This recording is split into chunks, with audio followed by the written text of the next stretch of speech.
하나님의 말씀 이사야서 43장 22절에서 28절입니다.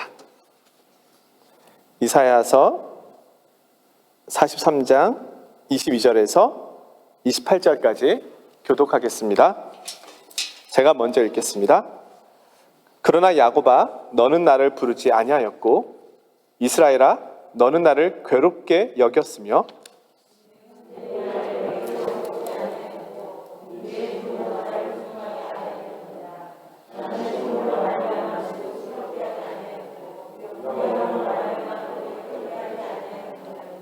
너는 나를 위하여 돈으로 향품을 사지 아니하며 희생의 기름으로 나를 흡족하게 하지 아니하고 내 죄짐으로 나를 수고롭게 하며 내 죄악으로 나를 괴롭게 하였느니라.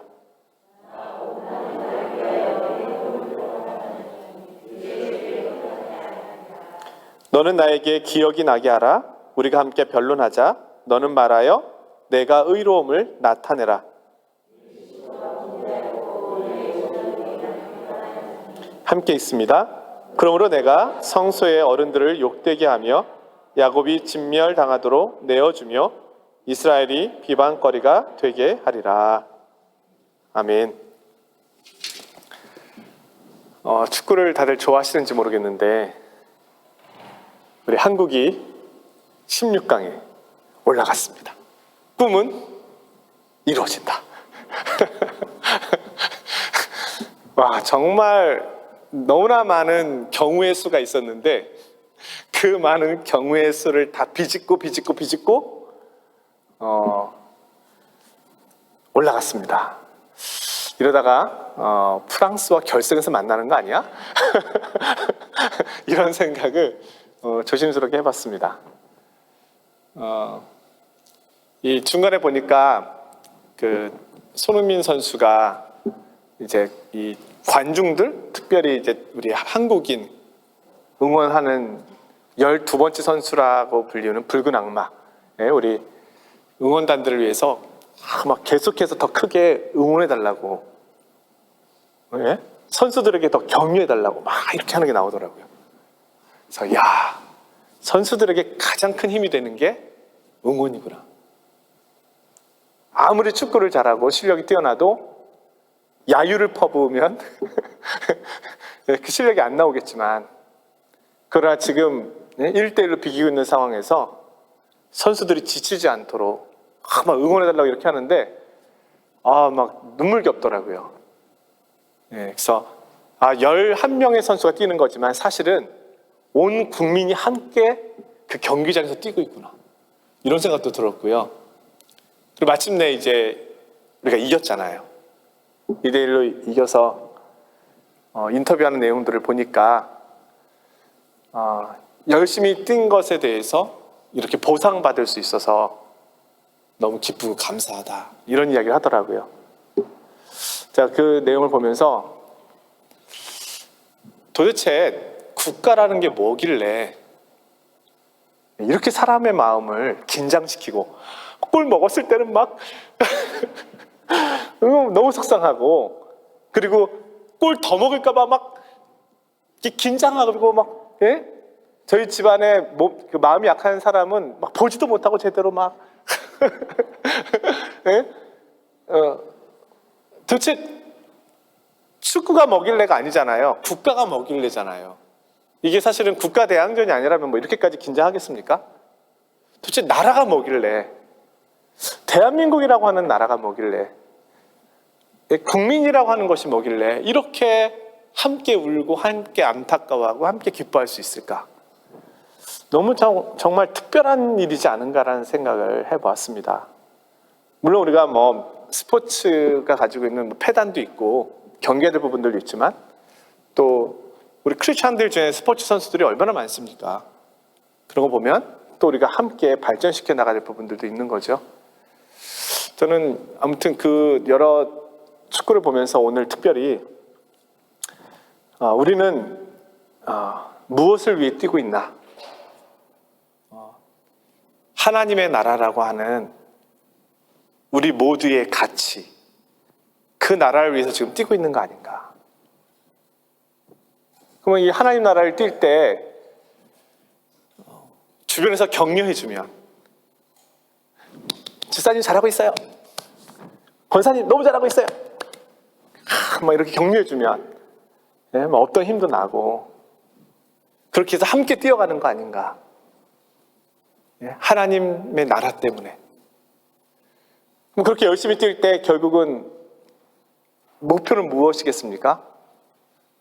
뭐 승리라고 하는 표현을 쓰긴 그렇지만 하나님께 영광이죠.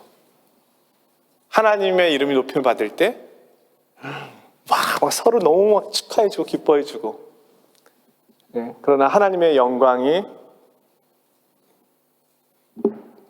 스크래치가 날 때 우리 막 아파하고, 하나님의 이름이 저렇게 여김을 당하면 안 되는데 막 그렇게 하고, 그러다가 우리가 마침내 우리 인생의 경기를 다 끝내고 하나님 앞에 섰을 때 얼마나 좋을까, 얼마나 기쁠까. 이 경기가 마치고 저희 막 가족들이 골 넣자마자 막 일어나가지고 서로 막 일어나자고 하지도 않았어요. 저희 아파트에서 저희 소리밖에 안 들리는 것 같아. 박수 치고 막 우리가 믿음의 경주를 잘 마치고 하나님 앞에 갔을 때 우리를 기다리고 먼저 와 있던 믿음의 사람들이 얼마나 기뻐해 줄 것이며 우리가 얼마나 즐거워할 수 있을까. 하나님의 나라를 위해서 저렇게 뛰어야 된다, 저렇게 함께 뛰도록 우리를 불러주신 거 아닌가. 그런 생각을 하면서 축구를 보진 않았는데 보고 나니까 이런 생각이 많이 들었습니다. 그렇지, 우리는 하나님의 나라를 위해 뛰는 사람들이지. 그래서 우리 금요기도에 나오시는 분들은 더 특별히 비도 오고 겨울도 길고 밤도 깊고 하지만 하나님의 나라를 위해서 더 열심히 뛰기 위해서, 또 교회를 위해서, 성도들을 위해서, 또 격려하고 응원하기 위해서 사실 이렇게 모이는 거 아니겠습니까?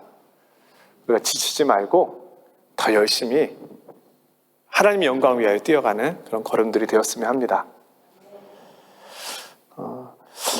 오늘 말씀은 하나님께서 괴로워하고 계시다 이런 표현을 쓰고 계셔요.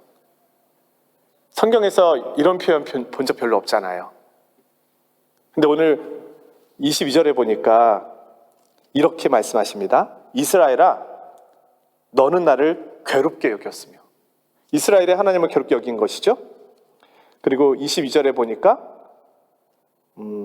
나는 너를 괴롭게 하지 않았는데 너는 나를 공경하지 않았다 이렇게 나오고요. 24절에는 이렇게 나옵니다. 너희의 죄의 짐으로 나를 수고롭게 하였고 너희의 죄악으로 나를 괴롭게 하였다. 하나님이 너희들 때문에 내가 수고롭고 너희들 때문에 내가 괴롭다, 이런 표현을 하고 계시는 거예요.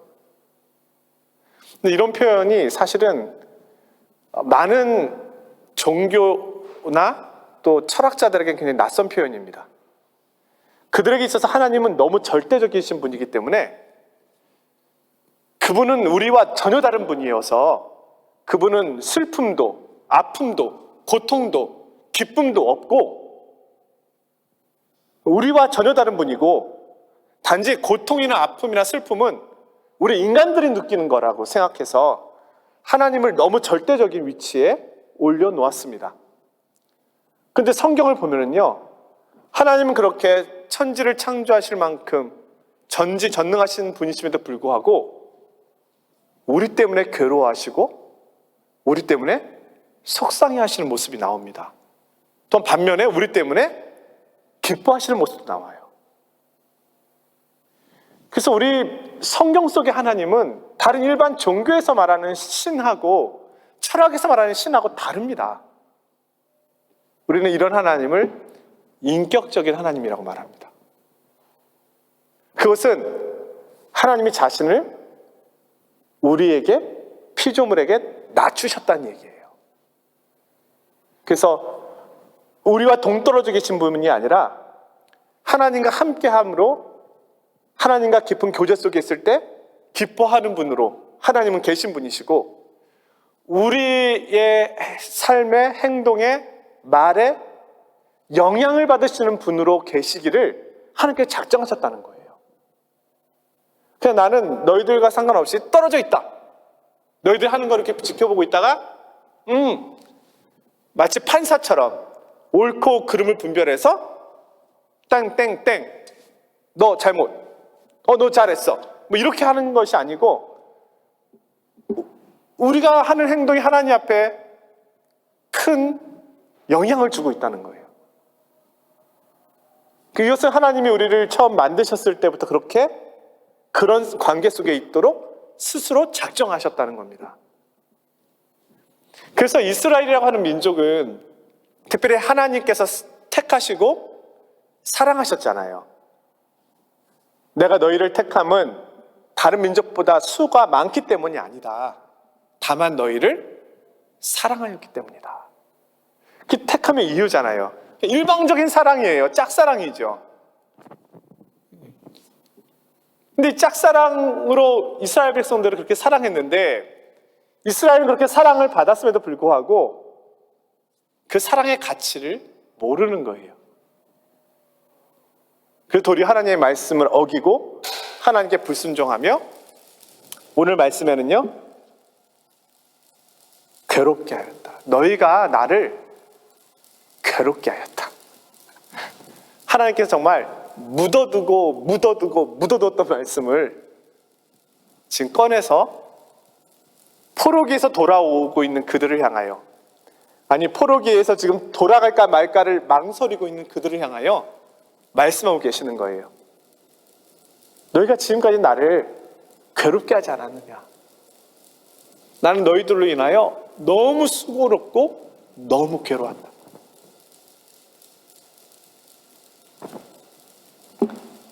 근데 이 내용이 우리에게 잘 와닿지 않을 수도 있습니다. 왜냐하면 우리는 그래도 하나님이시잖아. 그래도 하나님이신데 뭐 괴로워하셔야 봤자 뭐 그래도 하나님이신데 수고로워 보셔야 뭐 이렇게 생각할 수도 있잖아요. 저도 그렇게 생각이 들기도 하거든요. 근데 이 하나님의 이런 수고로움과 괴로움을 알 수 있는 방법 중에 하나는 부모와 자녀의 관계에서 생각하는 겁니다. 우리 부모님들께서 자녀들을 사랑하시잖아요. 아니신가요? 사랑하지 않아 뭐 그러신 건가요? 그래서 정말 헌신적으로 그렇게 키우고 또 돌보시고 또 애정을 쏟으시고 근데 이 자녀가 늘 거역한다고 생각해 보십시오. 부모 말에. 저희 집 자녀가 한 명 있어가지고 좀 미안한데 하영이 얘기는 아니란다. 이 자녀가 거역한다고 생각해 보셔요.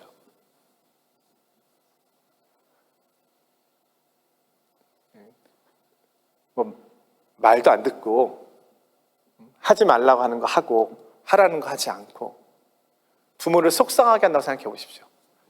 그러신 적들 있잖아요. 자녀가 아무리 노력해도 사실은 속상할 때가 있는데 그러지 않고 이제 사춘기를 지나는 우리 청소년들 뭐 있잖아요. 말 한마디 한마디가 부모의 마음에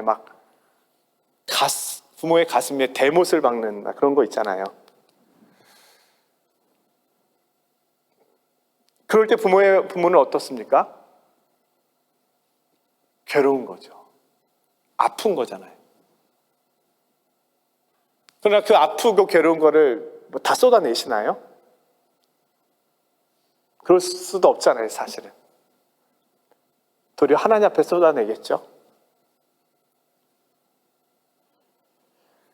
그러니까 이 하나님의 괴로움은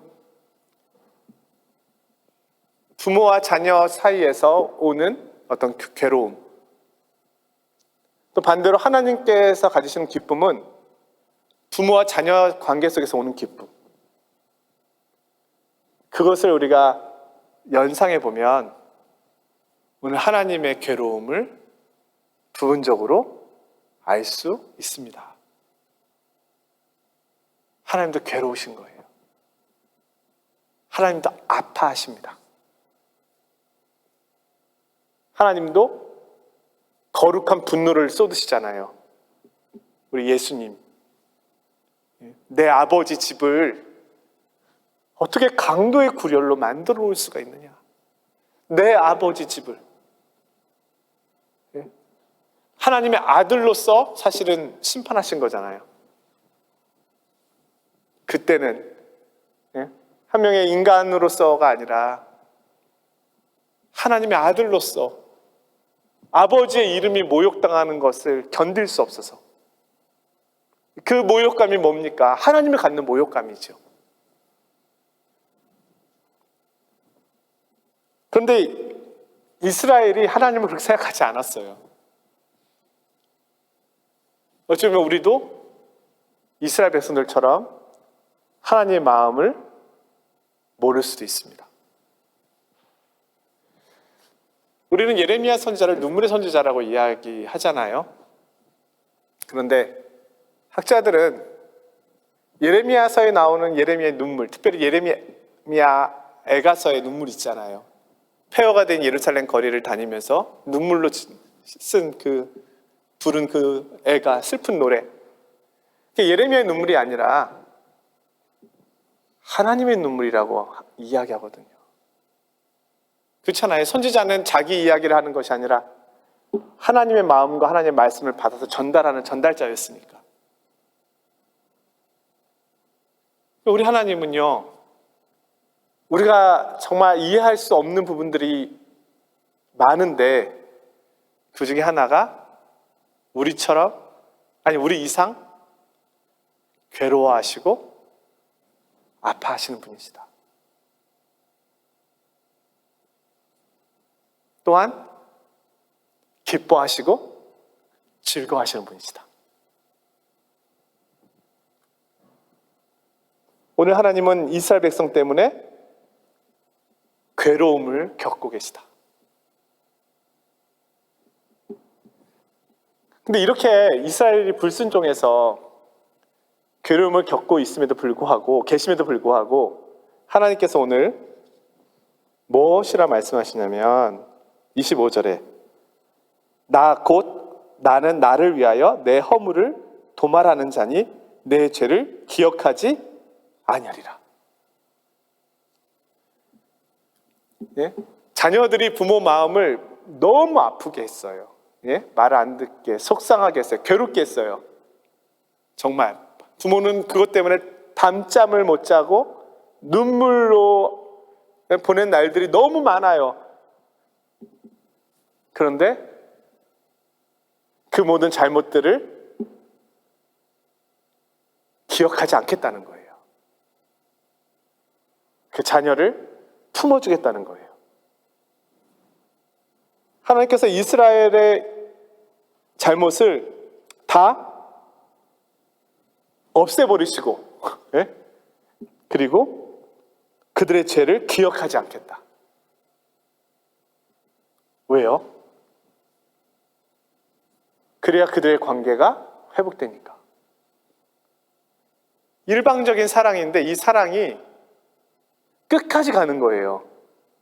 하나님께서 어느 선까지 사랑하시다가 멈추시는 게 아니고, 내가 너희의 잘못 기억하지 않을게. 내가 용서할게. 와우, 어떻게 이럴 수가 있어요? 보통 용서는 잘못했어요. 아, 그래? 잘못했지? 다신 그러지 마. 그러면은 용서가 되잖아요? 근데 지금 그런 차원이 아니에요. 이스라엘 백성들이 자신들이 뭘 잘못했는지도 몰라요. 그런데 하나님께서 너희의 죄를 내가 기억하지 않을게. 그래야 하나님이 이스라엘에게 다가올 수 있는 겁니다. 거룩하신 하나님이 이 죄를 기억하고 있다면 어떻게 이스라엘 백성들에게 오겠습니까? 이것은 하나님의 불의함이나 공의롭지 않음이 아니에요. 어찌 보면 이것은 공의롭지 못한 하나님 모습 같아요. 요즘 우리가 공정과 상식, 법대로 하라, 이런 얘기 너무 많이 듣고 있는데, 법이 뭔데요? 공정과 상식이 뭔데요? 오늘 하나님이 율법을 주신 분이고 율법을 만드신 분이잖아요. 공의로우신 분이잖아요. 근데 공의로우신 그 하나님이 이들의 죄를 먼저 기억하지 않겠다는 거예요. 그러면은 하나님은 공의를 버리시는 건가요? 우리가 알고 있는 하나님과 다른데, 하나님은 정확하게 원리 원칙대로 율법이 정한 바대로 하셔야 되는데, 그러면 이것이 율법이 정한 바를 하나님 스스로 어기시는 것인가요? 그럼 또 하나님의 성품이 모순이 되잖아요. 그럼 뭘까요, 도대체?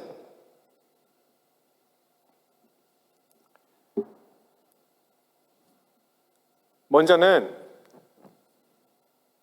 하나님의 공의는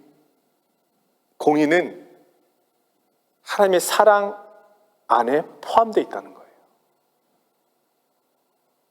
우리는 하나님의 공의와 하나님의 사랑 1대1 이렇게 놓고 하나님의 성품을 보고 싶어 하는데, 하나님의 공의는 살아있지만 하나님의 이 공의를 사랑이 감싼다는 겁니다. 그러지 않으면 이 말씀을 이해할 수가 없어요. 그리고 또 하나는 이 죄가 기억되지 않기 위해서는 이 죄의 문제가 해결돼야 되잖아요. 그럼 도대체 이 죄가 어떻게 해결될까요? 어느 신학자가 이런 이야기 했어요. 죄의 질량 보존의 법칙. 이게 뉴턴의 제1법칙인가요? 질량 보존의 법칙은 깨지지 않잖아요. 에너지 100이라고 하는 것이 있으면 이 100이 소리 에너지로 50이 나갔다 그러면 운동 에너지로 50이 나가는 것이고요. 그렇죠? 합쳤을 때 100이 되는 거지. 절대로 이 질량은 사라지지 않는다는 거잖아요. 어떤 방식으로든 표출된 거지. 근데 죄도 보존된다는 거예요. 내가 죄를 지으면 이 죄가 어디로 갈까요?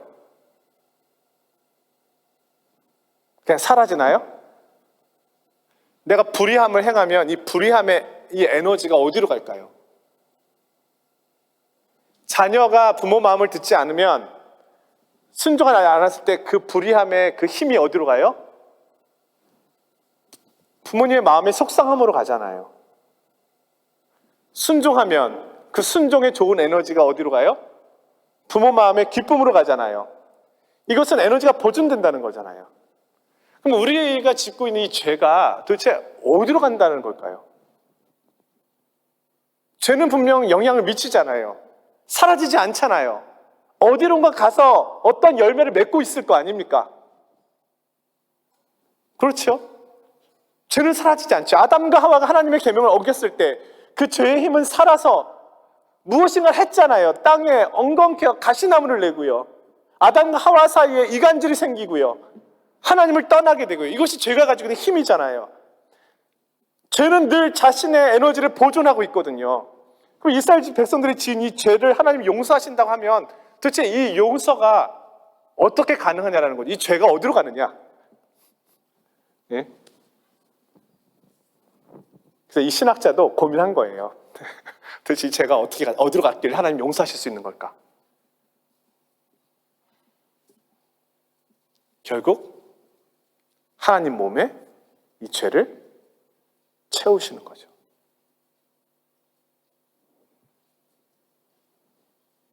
채우시고 반면에 이 죄를 희석시키시는 순종을 통하여 이 죄가 희석이 되는 거다. 저는 그 말씀을 보면서 결국은 예수 그리스도의 순종, 예수 그리스도의 죽으심, 그것이 과거와 현재와 미래 온 인류의 죄에 대한 해결이시구나. 결국 저는 이 말씀 속에는 이미 누군가가 이 죄를 담당하고 있다는 것을 암시하고 있다고 봅니다. 그러지 않고는 이 죄의 문제 해결될 수 없죠. 하나님은 벌써 이 이사야서 구약에서 누군가의 순종을 통해서 또 누군가가 이 죄의 문제를 담당함을 통하여 그 죄를 기억지 않게 됨을 선언하고 계신 거죠. 근데 이 일을 누가 하셨느냐? 하나님이 하신 거예요. 하나님 편에서. 요한복음 3장 16절 하나님이 세상을 이처럼 사랑하사 독생자를 주셨으니. 로마서 5장 8절 우리가 아직 죄인 되었을 때에 하나님께서 우리를 위하여 그 아들을 우리에게 주심으로 우리에 대한 하나님의 사랑을 확증하셨느니라. 우리가 아직 죄인이었을 때.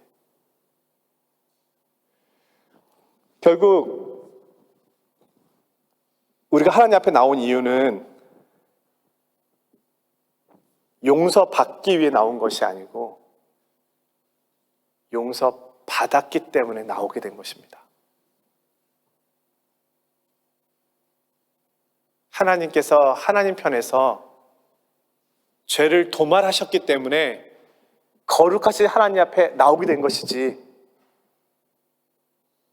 나의 힘과 나의 수고와 나의 노력과 나의 철학과 나의 이성과 나의 경험을 생각해 볼 때 어이구 내가 잘못을 저질렀네요 하고 하나님 앞에 나온 것이 먼저가 아니라는 거예요. 하나님 편에서 나를 용서하셨고 내 죄를 도말하셨다. 가장 큰 핵심적인 것은요, 그 중심된 사역은 십자가 사역이죠. 우리는 그 용서받았다는 것을 알고 믿게 되므로, 하나님의 사랑을 깨닫게 되므로 용서받은 자에 대한 응답으로 하나님 앞에 나오게 된 것이잖아요. 그래서 구원의 출발은 하나님입니다. 내가 아니고. 이 말씀이 왜 중요합니까? 하나님께서 시작하신 이 구원이 나의 연약함으로 인하여 끊어질 수 있겠냐라는 거예요. 내가 죄인이었을 때 하나님 나를 사랑하셨는데 이미 하나님의 자녀가 된 지금 하나님이 나를 싫어서 버릴 수 있겠냐라는 거예요. 있을 수 없다는 거죠. 그래서 불가능하다. 하나님은 내가 죄인이었을 때 나를 용서하셨다. 그럼 지금은요? 내가 아무리 부족하고 모자라고 흠이 있어도 더 사랑하시죠. 더. 이것이 우리가 하나님 앞에 나올 수 있는 근거가 되는 것입니다. 가끔 이런 이야기 들을 수 있잖아요. 제가 요즘 한 주 동안, 아니 지난 몇 달 동안 하나님 앞에 너무 부끄러워요. 이 문제 해결하고 하나님 앞에 나갈게요. 그거는 복음을 모르는 거예요. 하나님은 우리가 완전했을 때 나오라고 말씀하신 적이 없습니다. 목마른 자들아, 줄인 자들아, 죄인들아, 수고하고 무거운 짐진 자들아, 지금 나에게 와라. 내가 너희에게 허락한 이 선물을 받아라. 그래서 하나님이 나를 향한 그 사랑과 그 구원은 끊어지지 않습니다. 우리의 연약함에 영향받지 않습니다. 이게 하나님의 그 크신 주권이고 하나님의 크신 아까 노래한 인자하심, 주의 인자는 끝이 없고, 도대체 이런 인자하심이 어디 있습니까? 세상에는 없잖아요. 존재하지 않잖아요. 너 나 싫어해? 나도 너 싫어해. 잘 됐네. 그래. 우리는 이런 논리 속에 살아가잖아요. 근데 죄인을 용서하신 하나님, 네가 나한테 빌면 용서해 줄게. 내 눈에 흙이 들어가기 전에는 여기 흙 뿌린다. 네? 어떻게 보면 우리는 이런 걸 주고받는 것이잖아요, 세상은. 근데 하나님은, 그렇게 크신 인격이신 하나님은 먼저 용서해 주시고 내게로 와라. 내가 너를 용서한다. 너의 죄를 기억하지 않겠다. 그 죄를 내가 해결하였다. 그래서 마지막으로 나오는 말씀이 25절의 앞절에 나오는 이야기입니다. 나 곧 나를 위하여. 하나님은 자신의 명예를 걸고 이 일을 행하시는 겁니다. 이 세상에 이런 신은 없습니다. 앞서 말씀드렸지만 이런 신은 없습니다. 왜 우리가 성경에 나오는 여호와 하나님이 유일한 참 신인지, 여러 나라들마다 신화들이 있고 신들의 이야기가 있잖아요.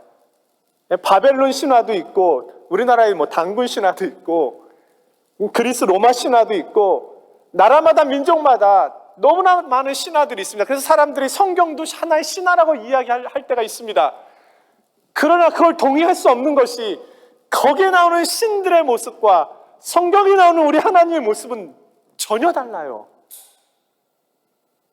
이름만 다른 것이 아니에요. 인격과 성품과 이 온유함과 이 사랑과 이 능력이 달라요.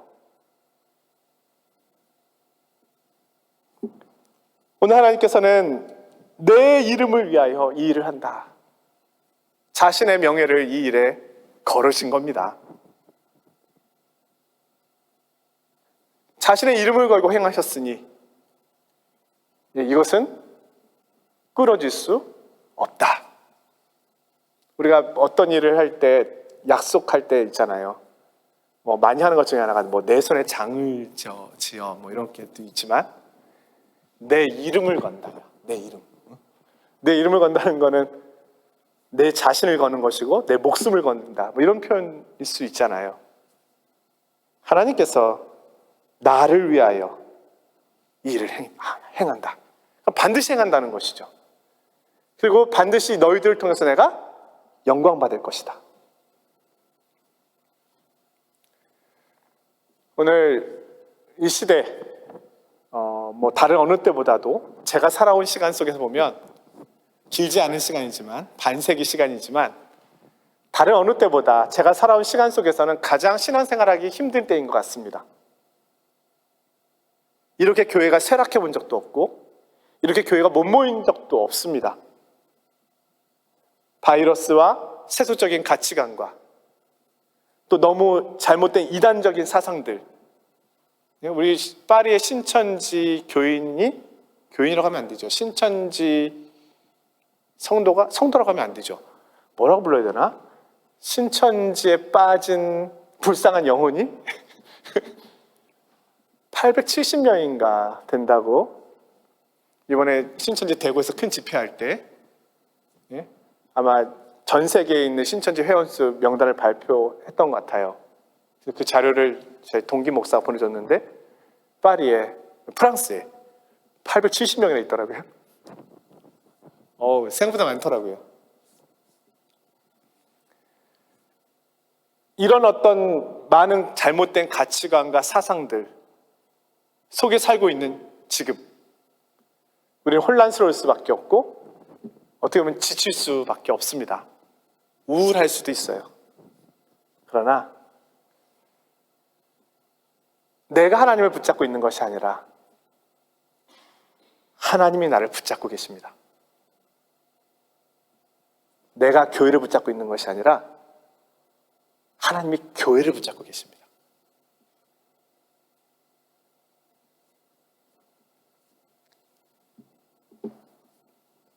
친구가 이 유튜브 이렇게 영상을 만들어가지고 보내주는데 구독자가 한 명이에요.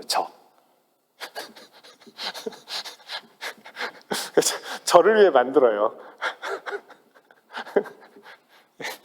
그래서 왜 구독자를 늘리지 않을까? 아무튼 제가 듣고 이제 평을 해주고 하는데 오늘 그런 이야기가 있었어요. 바울이 떠나간 자리, 하나님께서 디모데와 바나바를, 마가를 세우시는 장면. 한 세대가 지나가는 자리, 하나님이 또 다른 사람으로 일꾼을 세우시는 장면.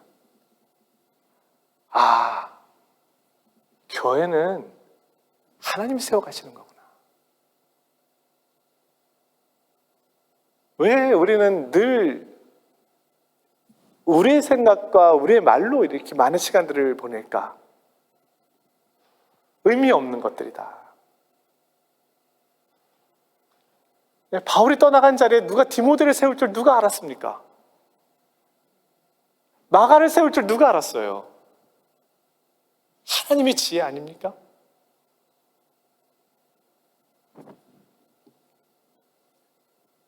오늘 우리의 삶을 붙잡고 계신 분은 하나님이시다. 오늘 이 믿음을 가지고 머지않아 우리가 하나님 나라에, 영원한 그 나라에 들어가게 됐을 때 우리를 기다리고 있는 수많은 믿음의 증인들 앞에서 함께 기뻐하며 즐거워하게 될 그날을 추억 미리 바라보면서 오늘도 하나님의 확실한 약속을 붙잡고 달려가시는 저와 우리 성도님들이 되시기를 주님의 이름으로 축원드립니다.